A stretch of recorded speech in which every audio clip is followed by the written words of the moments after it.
Hi, my name is Katie. I like comics. This is what I read this week. The final issue of Alien vs. Captain America. The story was the art was amazing. So this was like the ultimate picture book for me. However, story gets interesting in the final like 3 pages.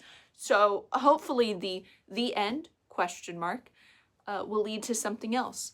Star Wars Jar Jar. No, I do not think this means Jar Jar started the rebellion. I think it means he was a little bit more of a key figure than we've ever thought he was. Jar Jar Binks is a character I don't love or hate, but I think he's a big enough character that the question of what happens to him after episode 3 needed to be answered, and it's crazy that it's literally never been answered. Like, this isn't an answer. I do also like that Ahmed Best has his Jedi now. I think he deserves that. The Last Day of H.P. Lovecraft. I can't really say anything about this comic that I haven't said before. I think it's a masterfully done deconstruction of Lovecraft's writing and the way Lovecraft was. The art is absolutely gorgeous. If you were not caught up on this, I don't know how easy it's going to be to get caught up. I know my shop stopped ordering more than what was going into the subscriber boxes because it was becoming a shelf warmer. It's so good. I hope this does go to trade and more people get to read it in that way. I need to disclaim what I'm about to say. I like to overall be positive about the comic book industry because there's far too much negativity in this space. And people who create these comics and put their heart and souls into these comics deserve better than a lot of people give them.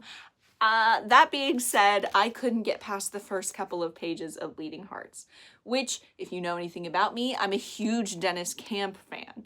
However, I can't do human body stuff. I'm not a slasher movie person. I had a friend who was trying to recommend Beneath the Trees to me, and he was a little wary about some of the body stuff in Beneath the Trees. I love that comic, by the way.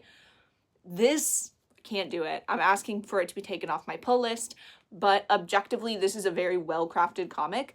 If zombie stuff and kind of repulsive gore stuff is good for you, I definitely recommend giving this a go. This is just not the comic for me. It hurts my soul to say that because I love Dennis Camp. And when I heard Dennis Camp and Vertigo together, I freaked out. But unfortunately, it's just a comic that I cannot do.